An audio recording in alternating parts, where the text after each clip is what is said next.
네, 이번에는 변수 안에 들어갈 값의 자료 유형에 대해서 살펴보겠습니다. 우리가 앞에서 램에 적재되는 것은 데이터와 프로그램을 구성하고 있는 명령어라고 배웠습니다. 따라서 적재된 주소에 있는 기억 장소에 저장된 값은 프로그램을 구성하고 있는 명령어이거나 데이터일 것입니다. 앞에서 살펴본 변수와 상수는 데이터로서 대부분 숫자이거나 문자로 구성되어 있습니다. 따라서 기억 장소에 저장되는 숫자이거나 문자인 값에 따라 기억 장소의 크기를 결정해 주어야 합니다. 예를 들어 숫자 1을 변수에 저장하고 싶을 때 만약 기억 장소가 1바이트가 필요하다면 먼저 컴퓨터에게 1바이트 부분만큼 기억 장소를 준비하라고 알려주어야지 컴퓨터는 기억 장소에 대해 준비를 하고 그 숫자를 저장시킬 수 있습니다. 이와 같이 프로그래밍에서 기억 장소의 크기에 대한 정보를 표현하는 개념이 필요한데 그게 바로 자료 유형 데이터 타입이라는 것입니다.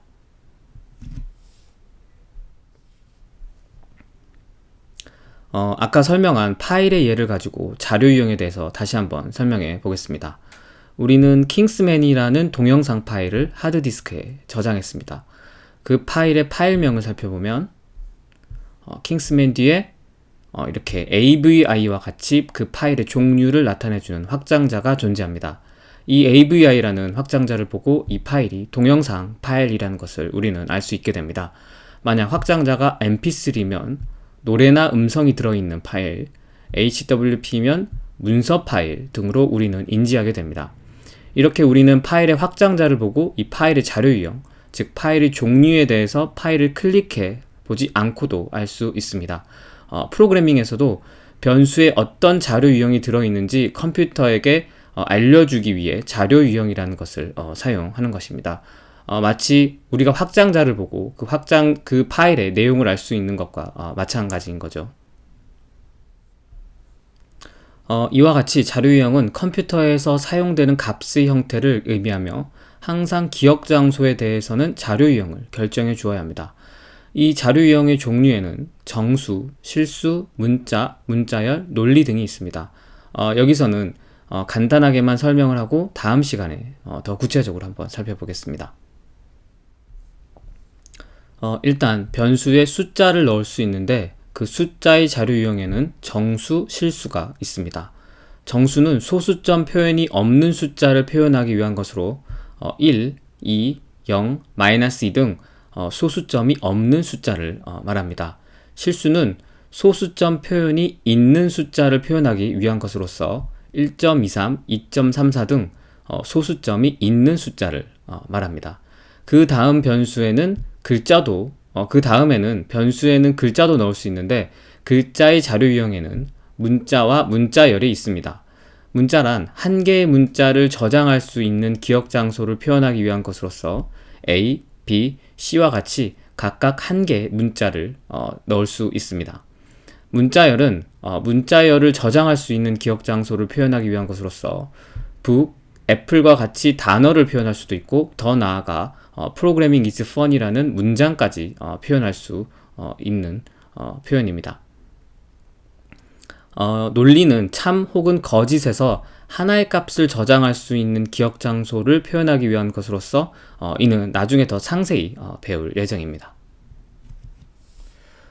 지금 우리가 배운 건 변수라는 기억 장소에 데이터를 넣을 수 있는데 그 데이터의 유형에 대해서 살펴보았습니다. 네, 다음으로 이런 기억 장소에 대해 컴퓨터가 어떻게 관리를 하는지에 관한 기억장치 관리 방식에 대해서 알아보겠습니다. 기억장치를 관리해야 할 이유는 우리는 컴퓨터로 하나의 소프트웨어만을 실행시키고 있지 않기 때문입니다. 우리는 음악 플레이어를 이용해서 음악을 들으면서 웹브라우저를 사용해서 인터넷 서핑을 합니다.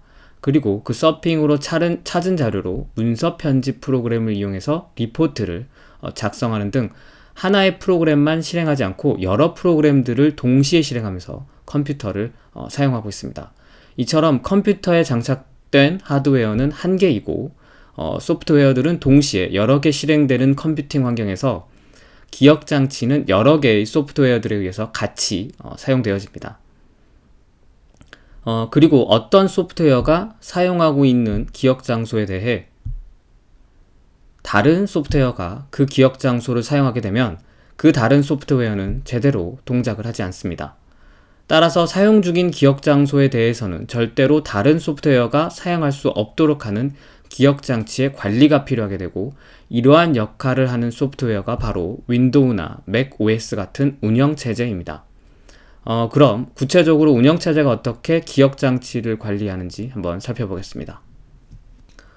운영체제는 기억 장소에 대해 할당과 해제를 통해 관리를 합니다.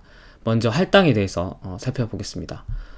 응용 프로그램이 실행될 때 실행에 필요한 기억 장소만큼 운영체제에게 사용 허가를 받아야 합니다.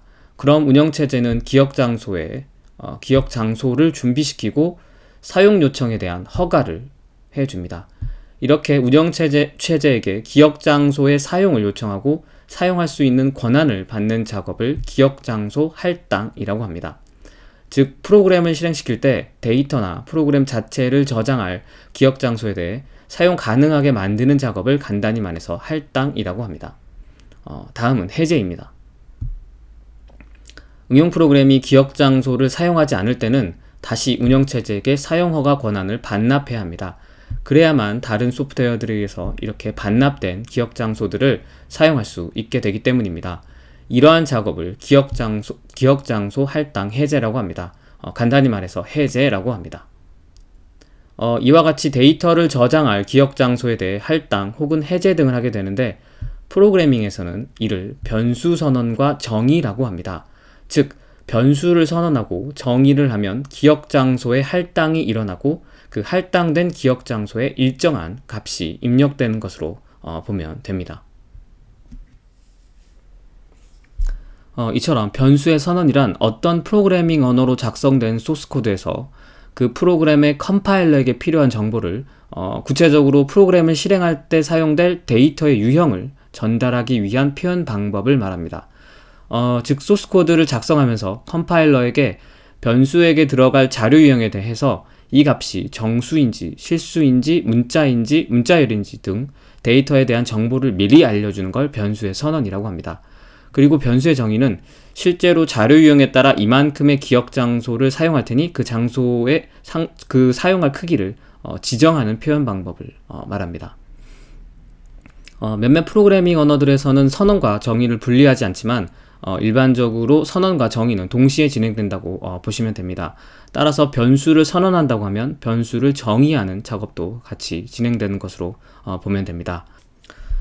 이제 개념에 대해서는 충분히 살펴보았습니다. 이제 이 개념이 오브젝티브-C 프로그래밍 언어로 어떻게 변수의 선언이 구현되는지를 예제를 통해서 살펴보겠습니다.